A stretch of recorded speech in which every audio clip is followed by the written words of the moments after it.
اعوذ باللہ من الشیطان اللعین الرجیم بسم اللہ الرحمن الرحیم وصلی اللہ علی محمد وآل بیتہ الطیبین الطاہرین المعصومین۔ بارگاہ مطہر حضرت امیر المومنین صلوات اللہ وسلامہ علیہ سے احکام شریعت محمدی اور احکام ماہ مبارک کو لے کے ایک بار پھر آپ کی خدمت میں حاضر ہونے کا شرف حاصل ہو رہا ہے۔ گزشتہ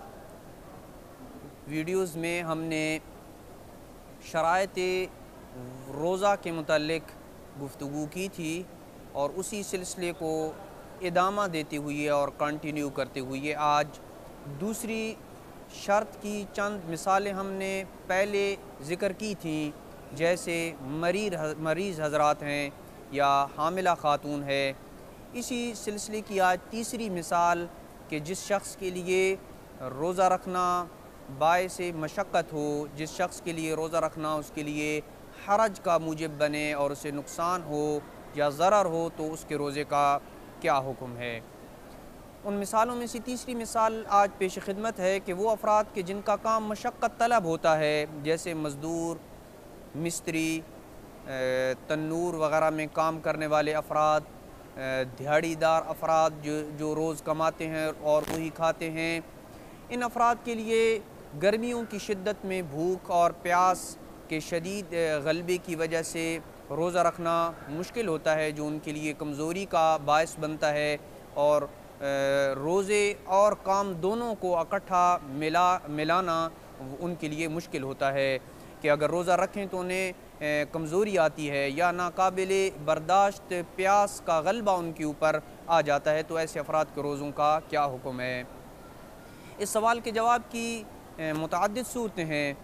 سب سے پہلے، اگر اس شخص کے لیے کوئی متبادل کام ہو ماہ مبارک میں، مزدوری کے علاوہ کوئی اور کام کر سکتا ہو، تو پھر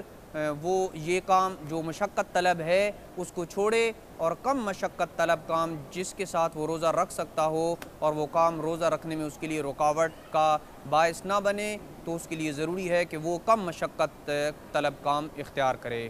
اگر اسے کوئی متبادل کام نہیں ملتا تو پھر اس کے پاس جو جمع شدہ پیسے ہیں، اگر اس کے پاس جمع شدہ پیسے ہیں تو ان سے وہ اپنے ماہ مبارک کے ایام گزارے اور روزہ رکھے، اور بعد میں کوئی کام اسے ملتا ہے جو پہلے والا کام کرتا تھا وہی اس کام کی طرف پلٹ جائے۔ اگر اس کے پاس جمع شدہ کوئی رقم نہیں ہے، روز جو کماتا ہے وہی کھاتا ہے، تو اس صورت میں اگر ممکن ہے تو وہ کسی سے قرض لے اور اس مشقت طلب کام کو چھوڑے اور قرض سے حاصل کردہ رقم پہ ماہ مبارک کے ایام گزارے اور روزے رکھے۔ اگر ان صورتوں میں کوئی صورت بھی انجام دینا اس کے لیے ممکن نہیں ہے، نہ متبادل کام ملتا ہے، نہ جمع شدہ پیسہ اس کے پاس موجود ہے، اور نہ ہی وہ کسی سے قرض لے سکتا ہے، اس صورت میں وہ روزہ رکھے گا۔ روزہ اس کے اوپر واجب ہے رکھنا، لیکن دن میں کسی وقت اگر پیاس اور بھوک کا اس کے اوپر شدید غلبہ ہوتا ہے تو بمقدار ضرورت جس کا تقاضا اس کا کام کرتا ہے، یعنی فرض کریں کام کا تقاضا ہے کہ اگر وہ ایک گلاس پانی پی لے تو وہ باقی دن جو ہے وہ اسی کے اوپر چل سکتا ہے، تو جس کا جتنا کام تقاضا کرتا ہے اس کے مطابق وہ کھا پی سکتا ہے، جس کے ذریعے اس کا حرج جو ہے وہ دور ہو سکے اتنی مقدار میں وہ کھا سکتا ہے۔ البتہ بعد میں ان روزوں کی قضا کرنا اس کے اوپر واجب ہوگی، اور دن کے باقی ماندہ حصوں میں بھی ضروری ہے کہ وہ مزید نہ کھائے پیے اور امساک کرے۔ وصلی اللہ علی محمد وآل بیتہ الطیبین الطاہرین المعصومین۔